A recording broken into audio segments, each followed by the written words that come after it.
Hello, welcome to the Better and Longer podcast. I'm Justin Moor, President and CEO of the Area Office on Aging. Our podcast is all about helping those age 60 and better with living better and longer. We are very honored today to have with us the longest serving Congresswoman of all time, Congresswoman Marcy Kaptur. Thank you for joining us today. Thank you. It's a pleasure. I still haven't beat some of the guys, but we're working on it. Can you tell us a little bit about how, going back to when you started in Congress, what was the initial motivation? What was kind of that process like for you to go from having the idea of running for Congress to actually starting to serve in Congress? Well, I'd worked in our region here in the greater Toledo area for many years. And then I had the privilege of, in my own profession of city and regional planning, going to work for a national group that sent me around the country, okay? And in Chicago, I did special work, and I ended up being selected to work for the President of the United States back then to help cities across our country. And I did that, and after I was finished and had helped build institutions up to help to give rebirth to urban communities across this country, I decided I wanted to teach the next generation.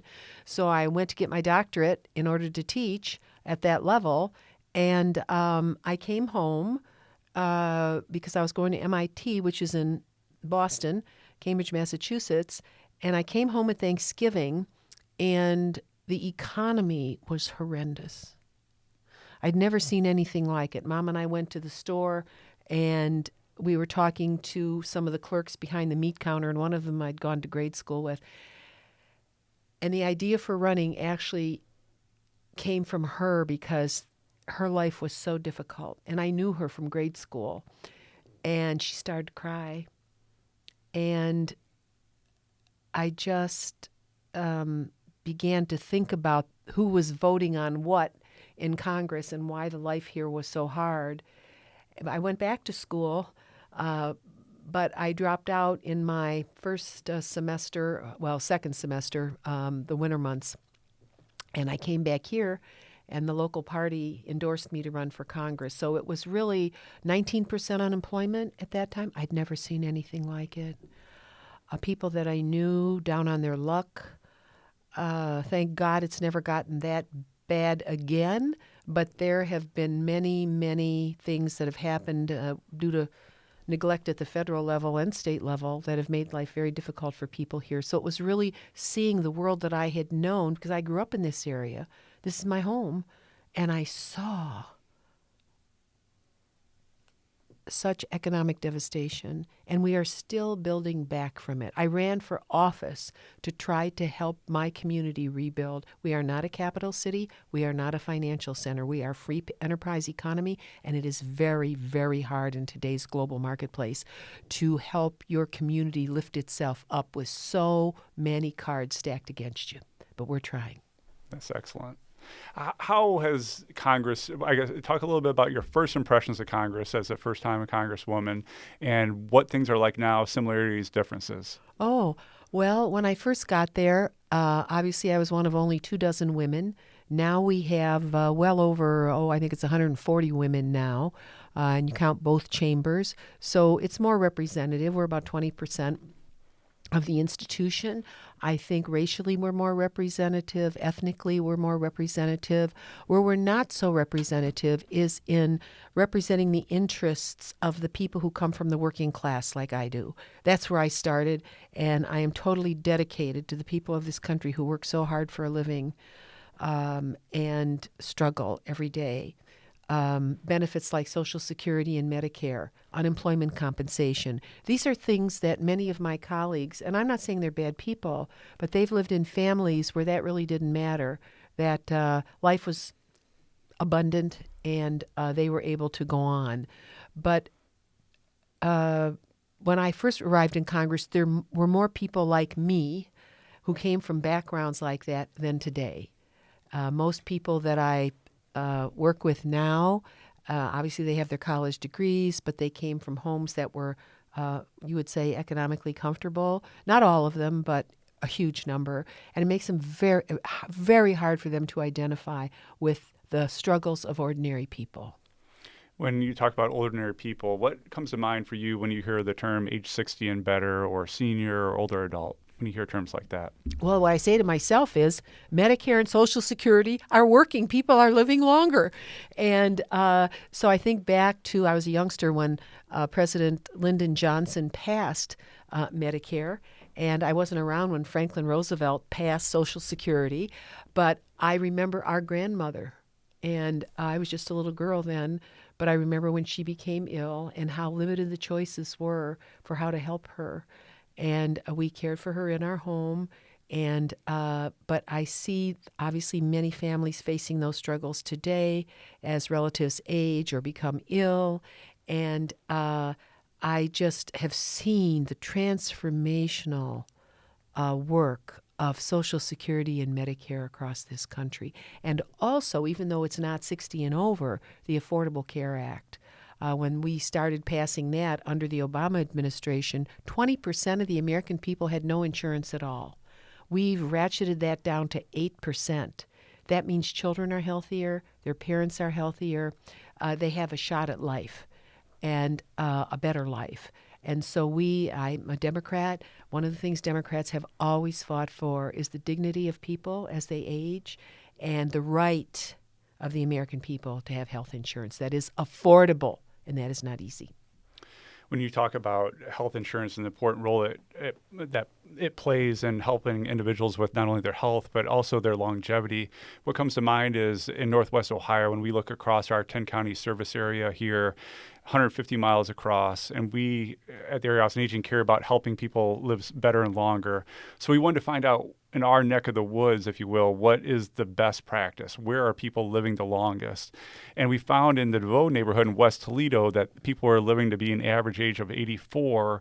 And then we wanted to find out where people are living the least long and in our service area. And it's less than 4 miles away in the Vistula neighborhood where individuals are only living to be age 62. So by traveling less than 4 miles, individuals are losing a generation of life. Talk a little bit about how, and one of the things that we noticed in comparing census data between those two neighborhoods is that 6% of individuals in Vistula do not have any kind of health insurance, and it's less than 1% in West Toledo in the DeVoe neighborhood where people are living to be 84. Talk a little bit about what strikes you in hearing that information about that longevity gap that exists in our community. Depending on where you live says a lot. I just finished reading a story this morning about Cancer Alley in the state of Louisiana and how many people have cancer there because of where they live, right? And what they're breathing in every day, bad fumes and so forth. So years ago, there were many, many enterprises in Toledo. People worked hard. We have a very, very strong work ethic in our community, but they worked in situations that were extremely dangerous. And they lived proximate to where they worked. People didn't have cars. A lot of times they walked to work, right? What we've seen over the years also is we have oxygen deserts in many places where there aren't enough trees to produce enough oxygen, and Toledo qualifies as one of those places, which is why we brought in funding this year to plant 10,000 trees in oxygen deserts here in the city of Toledo, and are working on tree planting all across this region to help with the purity of Lake Erie, restoring its purity, and also to hold more water as we receive more rain with climate change. So you have to look at the neighborhood in which you live, and you have to think about what's around you and where the air, the oxygen, comes from. Oxygen comes from plants. And that's why a lot of times when you go in the metro parks, people go, oh, this is so wonderful. Yeah, the oxygen levels are higher. The trees are producing oxygen. And there are many places where there are no trees. I could name some of them. You can think about it. I'll give everybody a little driving tour here. You go to some places where there are factories in our community, and there are no trees at all. And that tells you it's an oxygen-short region. And when the winds blow, it carries whatever's there somewhere else. Mm-hmm. And so we don't want to be downwind from places that are producing fumes that aren't clean. This is hard to do in an industrialized society. We become much more conscious of that now. But you have lots of neighborhoods where we could do much better at planting trees. The city of Toledo is trying. The Lucas County Soil and Water Conservation District is trying. They've been handing out trees. You don't have to even pay a lot of money. You can get trees very, very simply. And frankly, you can raise your own trees. I got trees growing in my yard right now, and I've been handing them out to people. And maple trees that are native to this region to help produce more oxygen. We could do much better here on that front because our region does have a cancer rate, for example, and a lung conditions that are related to asthma and other conditions that come from breathing in fumes that are unhealthy. We have a higher average than other parts of the country. So we have to work harder at this. I know one thing that when speaking about agriculture, one thing that when we ask individuals that are living in the Vistula neighborhood, what is it that they most need, and what role, if any, can the Area Office on Aging play in helping with that? First was meals. Second was produce. No grocery store in Vistula neighborhood. One of the challenges of individuals getting access to that healthy food and the like, getting access to produce. We've been partnering with Mobile Meals and providing a meal program at Madonna Homes, partnering with Grace Community Center to provide 200 older adults living in Vistula with fresh produce and the like. Talk a little bit about the role you see agriculture playing in health and longevity. Well, let me just say Toledo's a unique place. We are a city in a garden. I grew up in what was called the truck garden part of our region here in Lucas County, out on the west side, and I still garden in my yard. I have 4 raised beds. This could be in any housing development. We connect to the city water, and we have a drip irrigation system. It's not that expensive to put in, and we plant. This could go on. I do it in the summertime, produce probably 200 to 500 pounds of food, depending on the year and what I've planted, and we give it away as well as use it in our house. So, but Toledo's a place, as one man said to me who lived over in East Toledo, he goes, "Hey, Congresswoman," he says, he's a immigrant from Romania. He goes, "I stick my finger in the ground here. I plant a seed. Anything grows. How come my neighbors don't plant things?" I said, "Sir, I have no idea." I said, "You ought to teach them how to do that because you could turn part of this plaza into a growing area." So I think what happened during the last century was that people thought that the only place you could grow food was out in the countryside somewhere. Technology has changed, and people have to think about the neighborhood in which they live, what the assets are. Do you have schools? Do you have churches? Do you have community centers? What do you have? Do you have a neglected lot somewhere? And we can work with organizations like Toledo Grows on Oneida Street. I was over on the east side in the J.D. Carter Garden earlier this spring, and AmeriCorps came in and volunteers came in from sororities helping plant over there. And I saw something I had never seen, a grafted tree that had 6 different kinds of apples. It was beautiful. And somebody's got to prune that. I mean, you just can't let that grow wild. But the point is, we live in an abundant place with all of our fresh water. This is such a gift. I've been in so many countries in the world where it's desert. Surviving in the desert is not easy. We live in abundance, and it's right next door to us, and we don't see it. So I'm urging our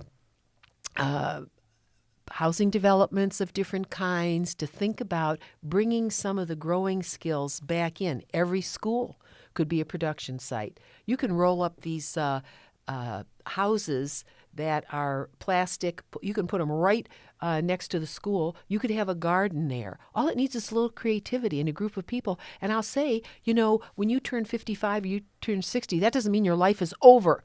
There are a whole lot of people, because we've had better diets, we have good water, that they live longer than was anticipated, right? We're going to have lots of people living well over 100 now.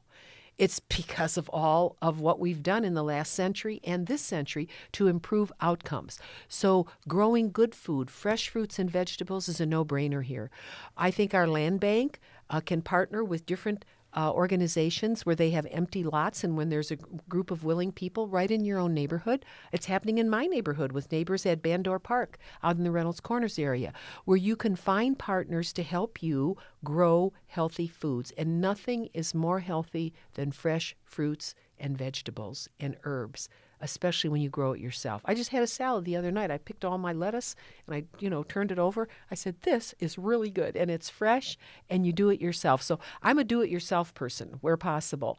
And I just think that for older adults, people who have experience, if you have an interest in the earth, pay attention. The Sisters of St. Francis out at their campus have a 4-season poly house. I'm not saying you should build that in your neighborhood, but what they've done there is so clever. And then they have a garden right next door where they grow fruits and vegetables that they give to some of our feeding kitchens. What they've done on a thumbprint in a small amount of space that produces lots of food is amazing. It's amazing. So we're sitting in a garden. Think about that and act like it. When you were talking about people living longer now, one thing that comes to mind is I heard a state official talk recently about two different things that were not connected, but were connected in my mind. The first was that when trying to attract workforce, or when trying to attract businesses and like to invest in Ohio, that workforce is the biggest barrier. And the second thing was, as you look at the ages of Ohioans in 5-year age groups, the largest number is individuals that are 60 to 64. And for me, those two are really connected to one another, that maybe instead of looking at those 20-somethings, 30-somethings to come to Ohio or, from out of state or come back to Ohio from out of state, maybe our workforce issues are right in front of our faces with the 60 to 64 population that oftentimes are unfortunately overlooked in the workforce and face age discrimination when trying to get jobs and the like. Can you speak a little bit about what you feel when you hear that sometimes we fall in the trap of viewing older adults just as people that need help and fail to recognize that they're also people who can help? What a good question. First of all, let me say that people who are that age who have worked have an ethic. And they also have a purpose. Everybody needs a purpose in life. When you have a purposeless life, you are an unhappy person, and sometimes you become a destructive person. I think one of the challenges we have in raising the next generation is to give them purpose. Not just a job, but purpose. And one thing people who've reached the age of 60 they have discernment. They've learned a lot through their own life. And I'm amazed. You go around like Lourdes University, or you go to the senior centers, people at libraries, people want to learn. Older people want to learn everything the tech industry needs. They're curious. Not everyone, but I'm saying a lot of people do. We know that tech jobs are plentiful, and we are short here in this region. So I think people have to think about their own skills and how they can keep them active. Because if you vegetate too much, you sort of lose touch. And you have this amassed knowledge from a lifetime of work and of application. And maybe now you can turn your skills into something else. If I were not in Congress, I'd probably be in the back room of a bakery because I love to bake, but I don't have any time to do it. We need people who are involved in creating something from nothing. All right, so you bake bread, or you bake pastries, or you plant plants, or you learn something about the tech industry. The arts is a field where many people finally can be released to use their creativity. And a lot of these folks who have had certifications as plumbers and pipe fitters and iron workers and carpenters, I got a neighbor exactly like this, and they don't recognize their own skills and knowledge. And let me give you an example. So I met a plumber who'd been in business, working in his trade for 40 years. He invented something that is so extraordinary. It's changing this continent because he realized that for 100 years, America has wasted the thermal energy under the streets. And he figured a way to put a circuit in a sewer. Now, you got to know how to do that or you'll electrocute yourself. But the point is, he figured it out. He is so busy now. He cannot handle the business. So the people who are 60, I say, think about something you know no one else does and make it. Do the drawing, get people to help you. The library system actually helps you bring up ideas like that. I met a woman here in Toledo. I was in a lab one day, and it was her own lab. She was running this business, and I saw this tube. And usually when I go in these labs, the tubes roll all over the floor. They roll all over the table. And this one was shaped like a trapezoid. And I said, where did you get that? And she goes, I made it. I said, you made that? I said, did you patent it? She goes, patent? Question mark. I thought, oh. So if you have worked in your life in a field, don't deny yourself the opportunity to invent what is in your head. If you are a writer, if you were a teacher, you should be writing children's books. We just lost a great artist here in Toledo, Kathy Gensman. She was one of the greatest artists Toledo ever had, right from our heart. And she drew the most beautiful drawings of Toledo. And I'm framing each one of them and keeping those as a sign of Toledo. So if you have a talent in the arts, if you have a talent in the trades, don't shut it off. You know too much now. And when they say retire, I say get a new tire. That's what retire means. And use the talents you have. Don't waste them. Don't waste them. Let's talk a minute about motivation. I had a older family member, age 60 plus, recently mentioned to me that desires to do more, but feels a lack of motivation. What would you say motivates you? Because you're somebody who the fire in the belly is palpable, right? What motivates you, and what would you say to that individual or similar individuals that might be age 60 and better and feel like they want to do some things but are lacking motivation? Well, they're not focused on what they really like to do. I would spend some time talking to people, thinking about the skills that you have. Sometimes people don't see their own skills. And I was with a teacher who had a gift, such a gift, of being able to teach people who couldn't read how to read. I couldn't do that job well. I would be too impatient and wouldn't have the skills to help that individual.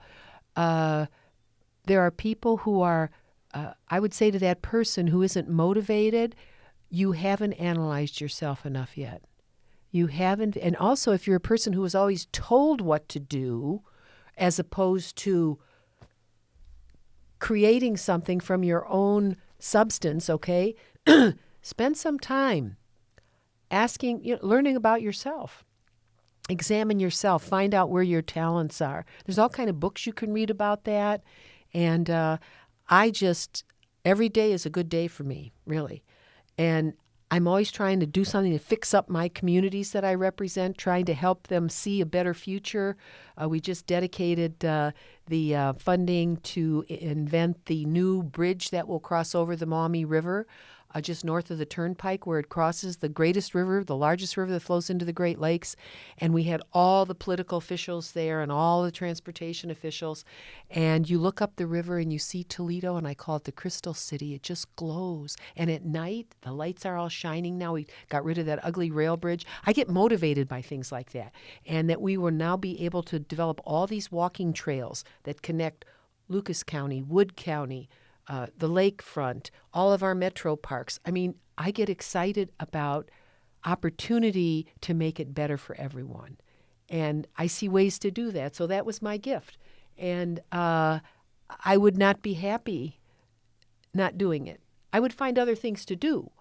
But we are able to accomplish a lot together. And people have to ask themselves, maybe some people will be artists. Maybe some people will make cookies. There's a group down the Center for Innovative Food Technology on Route 582. You can rent their kitchen for it's the old Herzl's Research Farm, I don't know, $50, $100 a morning. If you have a recipe you can bring up, if you like to cook, boy, think of yourself as the new Betty's dressing or the new Willie's salsa.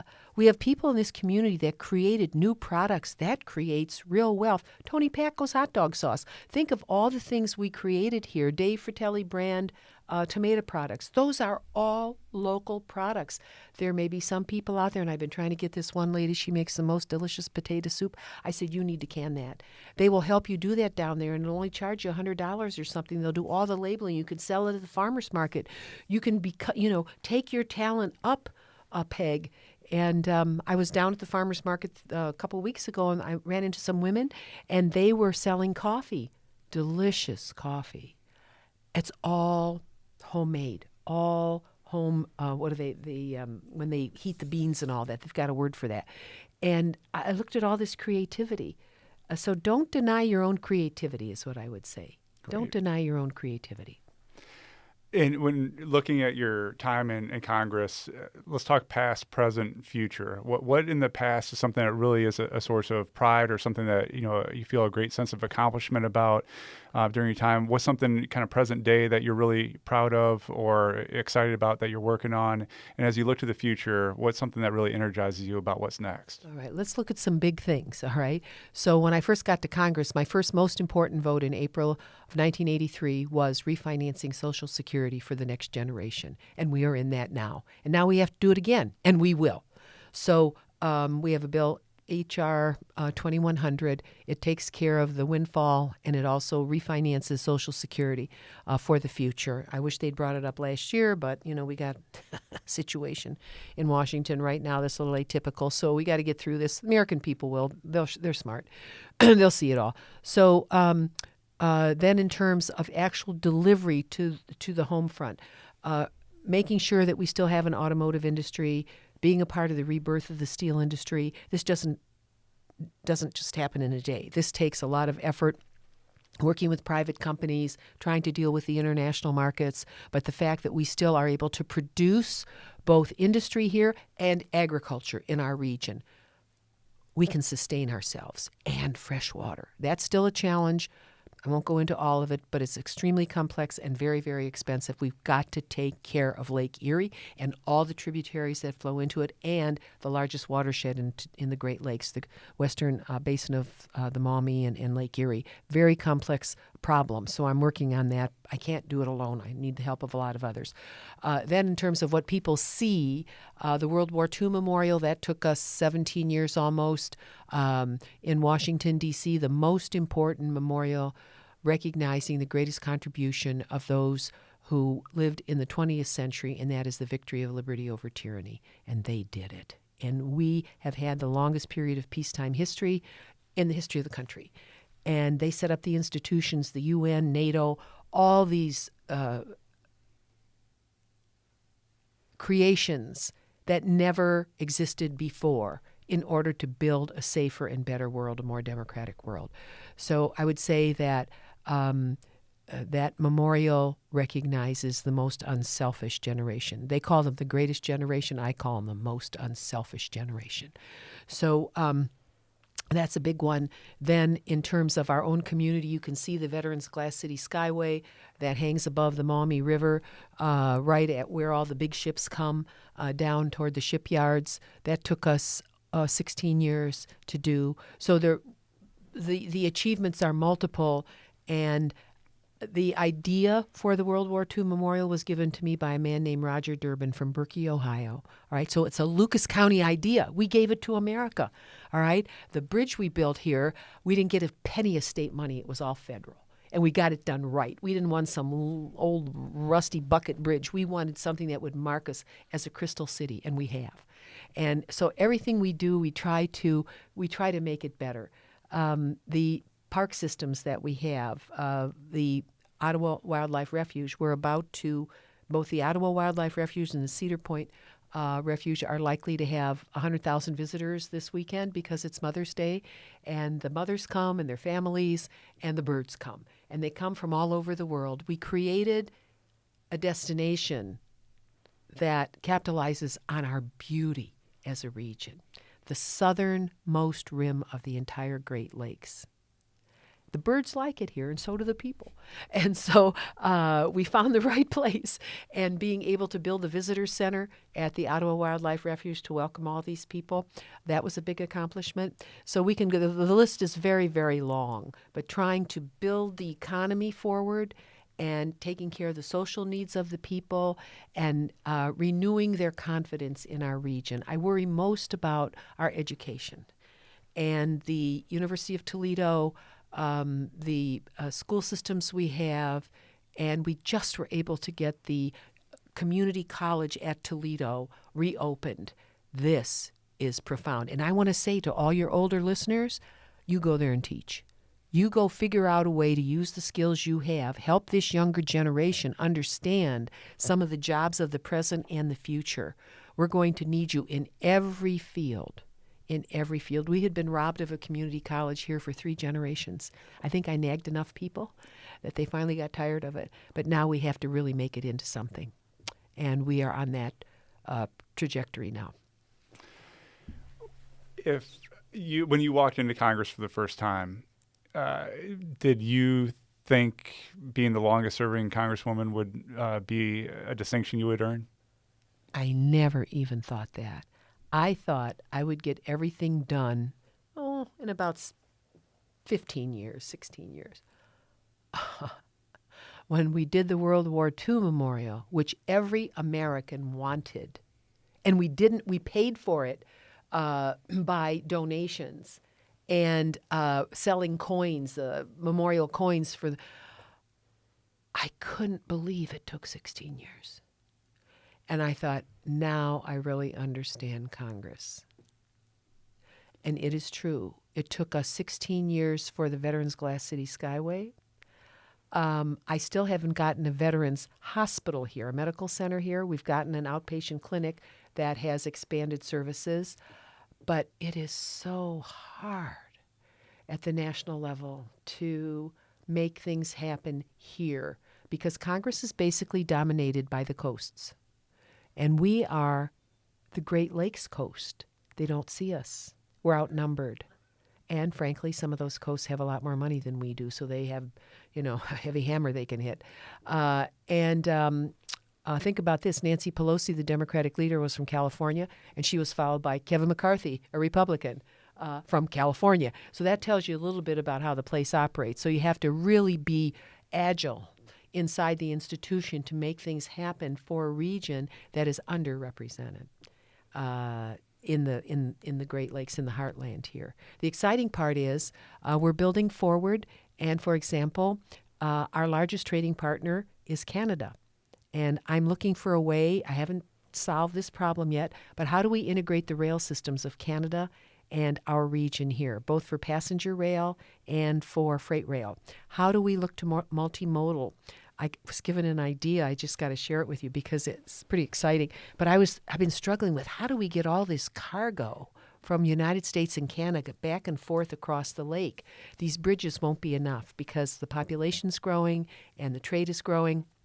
I said, could we build a channel under the lake like they did in Europe? It's about the same number of miles, and we'll move a lot of cargo. We'll get rid of all the fumes. We'll do this. We'll be so much more efficient as a region because we share the lake with Canada.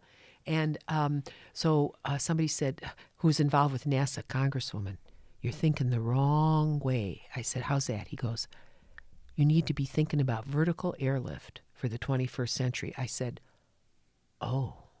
Vertical airlift from the southern tip of Lake Erie to the northern coast of Lake Erie. I wonder how we would make those payloads heavy. And I was talking to scientists from NASA who are building the Mars landing gear, right? They're the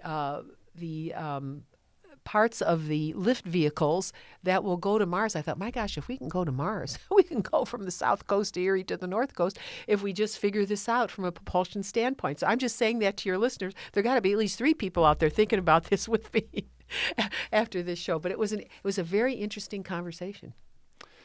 If you today could speak some words of wisdom to that young lady 40 plus years ago that was walking into Congress for the first time, what words of wisdom would you have for her? My words of wisdom would be, know the place you're representing very well. I was given that gift before I got there because this is our home community, and I worked in it for many years. Know the raw clay you're working with. Know the people. As a city planner, you get into every neighborhood, into every borough, so I was given that gift. So know the place you're representing and never forget it. Don't get all distracted by everything else that goes on in Washington. Number 2, pick your committees very carefully. Look at what your strengths are and what the needs of your community are and see if you can juxtapose those. I first went on a committee that's now called Financial Services. That's a whole nother story. But I got on appropriations. That's where I could really do something for our community and the country, and I am. Then take some time, get to know some of the members on your committee. You have to start on your committee and subcommittees. Do a good job, even if you don't get the committee you want right away. It took me 12 years to get the committee I really wanted. Okay, you can't give up. You got to persevere. And in Congress, that is the key word. Underline, persevere. 435 people in the House, and in the Senate, 100. 535 people who have to get a majority to do anything in the country. So I said to one high school class, think about that. I'm 535th, and sometimes it's really frustrating. And this young student in the front row out of Springfield High School said to me, that's okay, Congresswoman. That's better than being 1/340 millionth. And I thought, I learned from my constituents every day of all ages. Wasn't that a clever statement by that student? So know your community, pick your committees carefully, persevere on them as time goes on, and bring home the results of your work. If your people don't benefit, it's not worth being there. Go get another job. What parting words do you have for our listeners today that we have not covered? Something that you feel really passionate about and really think is beneficial to share with our listeners today? Well, first of all, happy Mother's Day, happy Grandmother's Day, happy Great-Grandmother's Day. To all fathers, happy Father's Day, happy Grandfather's Day, and happy Great-Grandfather's Day, which will be coming up in June. Never underestimate the power of your family. Your relatives, extended relatives, one of the things that's happened to America is our families have, because of the job market of the last 30 years, 35 years, our people have been scattered. And that is, in my opinion, harmful to the republic. I'm watching people flying everywhere to be with their grandparents. I just flew back on the plane with a woman whose grandchildren are in Virginia, and she lives in Ottawa Hills. Stay in touch with them. The most important lessons I learned in my life, I learned from my family and through my family. And they walk with me every day. My neighbors, the places, the people who were so kind, our teachers. Teachers never undervalue those personal relationships with adults who can teach you and guide you.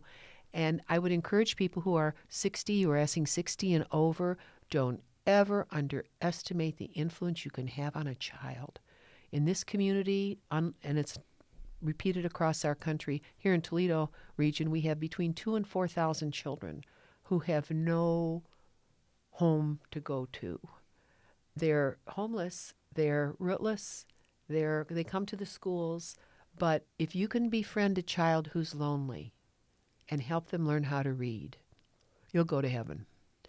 If you have time to figure out a way to work with some of these forgotten children, or children who feel that they're not as good because maybe they get a B rather than an A, well, you know what? Help them know their worth. Teach them something. Teach them something you know. Baking cookies with children, you think that's simple? That's a big deal. There's this one drawing I have, safe and sound in my grandmother's kitchen. Don't ever underestimate that. So I'm just saying, know your worth. Thank you so very much for being such kind people. We live in a kind community. In D.C., if I come out of a gas station in my car, I got to stop because they'd run me over, right? Here, once in a while, people will stop so you can get out. They don't even know it's me, right? They don't know I'm a congresswoman. There's something here that's very good we mustn't lose. I agree. Congresswoman Marcy Kaptur, thank you so much for your time. Thank you for your words of wisdom, the inspiration to our listeners, and for all your service. Thank you so much for being with us here today. Thank you. Just thank you for your service in the Area Office on Aging. It's the best one in the United States of America.